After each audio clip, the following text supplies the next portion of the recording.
It's on.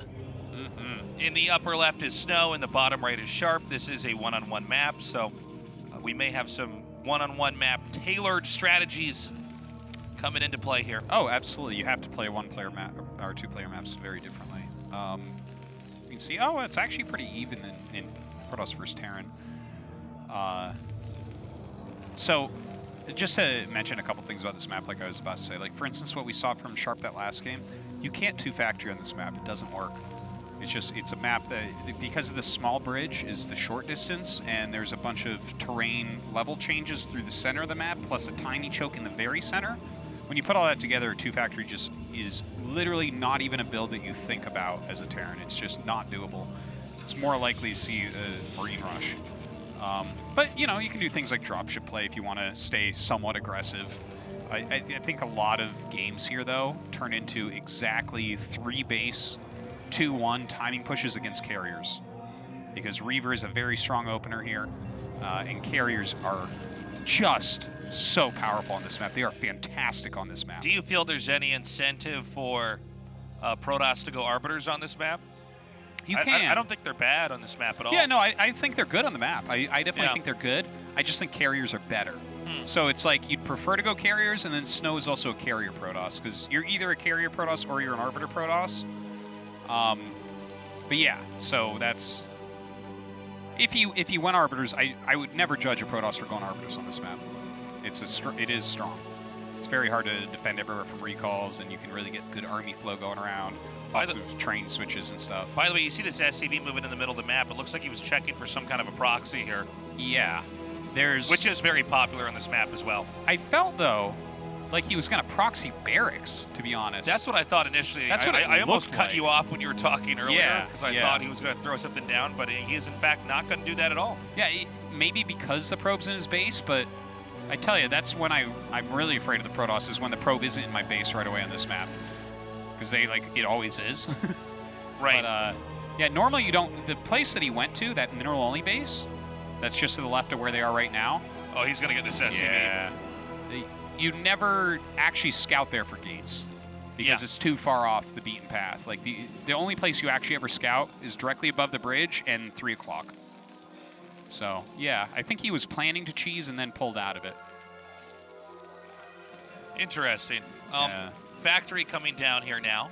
By the way, SnOW is killing him right now. Yeah, like, SnOW, this is crazy. This probe is doing so much damage. It really is. It really is. He get 3 more shots. Oh my God. Okay, good. Ooh. Good save. Okay, justice exists. If he had lost that SCV, I was just going to get up and leave. But like, no, guys, no. Yeah. I'm not interested in this butchering. But look, like the fact that he went like 15 factory after his SCV was in the center of the map and he lost an SCV already as well, and he's like making a Marine. I'm just looking at this dumpster fire of an opening for Sharp. Yeah. It does not look good. Oh my God, is he actually going to do go it for again? You know, we just spent all this time talking about how you can't do this 2 times in a row, Yeah. but you know what?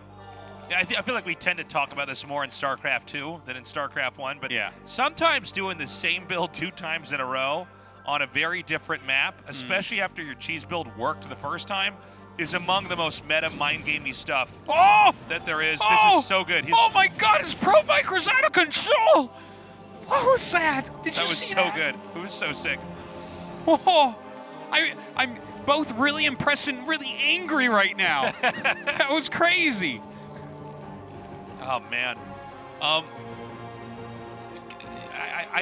Is SnOW gonna lose to the same thing 2 times in a row? Let's see He's what his sending the second Dragoon building out, is. dude. It's the same build in game 1 from SnOW. And his same build from Sharp as well. You normally never do the same cheese like this twice in a row. Yeah. In StarCraft 1, also builds in StarCraft 1 tend to be even more map specific than they are even in StarCraft 2 at times, because there's so many just little features absolutely. where, you know, for instance, we mentioned the 1 bridge, right? You don't 2-fact on this because there's 1 bridge, but now this build could be a threat on a map like this, but the fact that we already saw it makes you think, nah, no way. But here we are. Now, notice that SnOW has actually pulled back. So I'm feeling not not too confident in Sharp's ability to win this game. Yeah. Not that it is an impossible matter. You can actually do any build on any map. It's just looking at this situation. I think what he'll probably do is go over the little bridge with the units from his main and try to flank with the vultures when the Dragoons are holding the little bridge, and try to lay mines and do a little pincer like that. That's probably the best tactic that I can think of for this situation. Because if the Dragoons are just microing on the bridge, like getting over that with Marine tank, no, like 4 Dragoons will kill 4 Marines and 2 tanks easily in that situation. Okay, here we have the Terran coming up now. Now, he did not get control of the bridge here. Now, when you wall in like this is actually the Protoss' worst nightmare against the 2 factory. First of all, you have a limited number of pylons, right? Every pylon's very important here. So if you lose a pylon, you end up getting supply blocked, even if you're staying back. Yeah. And this building placement's awesome from SnOW. Look at how congested everything is. He's taking a lot of damage here. He's not doing anything. He's just losing Marines at the moment. Wow, really good control here. Yeah, I think that, well... Oh my God, that was a great heal. Good save there, last second. Now, he's going to get the observatory, but that's actually okay because he's got an observer out. And it's more important. He might have even queued up 2 or 3 back in his inside of his base, or inside of the robo, excuse me. Honestly, the observatory really doesn't matter. All you have to do is hold this push, and you are so far ahead. It's crazy. Oh, he's going to hold this, and he probably will... Oh, he is so good at laying those mines fast. There's a trick to that. It's really hard. But look, this shows the real difference between Game 2 and this game. If you have the Dragoons out or you have them back home.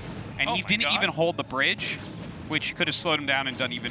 Did a single mine actually damage a Dragoon here? I don't think it did. No, I don't think so. But yeah, hey guys, this is actually a great learning experience for everyone. I really like that shield battery. I like the way he handled it. He didn't overdo it with the probes. Yeah. I personally learned a lot from seeing the way he handled that attack. That was really cool. Yeah, and I think that the big takeaway is how different it looks if you have 2 more Dragoons or 2 are out in the map stuck. Yeah. Like that's really the power of the build that we saw in Circuit Breakers and the weakness here. It's like, what are you're gonna punch through there? It's very difficult. Especially considering normally when you start a 2 factory, you'll almost always have mines already done. And then you'll go into, if you're 1 add-on, you'll go into speed before siege. Because you need to reinforce. A situation with a wall like that, where they're sitting back, you actually want siege, but you never started siege. You always go with speed. Right. Now, one thing to keep in mind, now these Dragoons are going to get cleaned up here, but I do want to point out, without siege mode, the Protoss can actually just attack into the Terran a lot of times. Dragoons are in a lot of ways actually better than the Terran army if you don't have siege. But he sent some of those out. Now the Wallen's pretty clean up here. He's got a shuttle. He's going to go for Reaver. Now Reaver is in my opinion, the answer to 2 factory. Oh, it's great. Because they don't have an eBay. Yeah. They don't have an armory. Or if they get an armory, then it's weird. You know, then then you drop the Reaver and kill the Goliath. And it's like, okay. Nah. So he will come across the map now, start to drop, and there's very little that Terran can do, and Terran is almost guaranteed to lose SCVs. Yeah, well, lose SCVs are like, you have to start skipping stuff to get turrets out. We see that he's going Starport, but SnOW already saw that, so he can do things like get shuttle speed or bring Dragoons, Sure. There's all sorts of ways to counter that Wraith. Also, I think traditionally we would think of the Reaver as a unit that must only harass, but actually against 2 factory like this, you can use it as part of the attack in the front. Sure. If they don't have siege mode, and I'm sure that's coming, but they also don't have a lot of tanks either because he made a lot of vultures. So you're just limited on tanks, and tanks are the actual damage distributor. Tanks with mines, of course, that just protects the tanks. If they try to dive on the tanks, and they lose a lot there as well. Anyway, so whoa! This is actually some pretty sick spamming here. Yeah. This is some really cool plays from Sharp. Look at this. He's nailing him in this area where the Dragoons don't have as much room to micro, but the micro that he does have here is unbelievable. This is the best micro I've ever seen in my whole life, maybe. Yeah, from SnOW. But what SnOW just did, he made it look so easy. I have chills. I have to say, I think a lot of people might look at that and just say, oh, they just shoot the mines down. He had to individual click without bugging the Dragoons. Dragoon's the buggiest unit in the game. He just individually clicked down every mine, moved every Dragoon in the right direction. He moved 2. He only danced the 2 in the center the whole time. That was magnificent. This game, we need to take the replay, load it up, and go through it on slow, because this game has already had so many beautiful moments. Okay, here we go. He's going to drop. He takes out the SCV over here. That is the SCVs that are repairing. I don't know why I can't talk today. Repairing the bunker. The Dragoons are going to get to volley that down.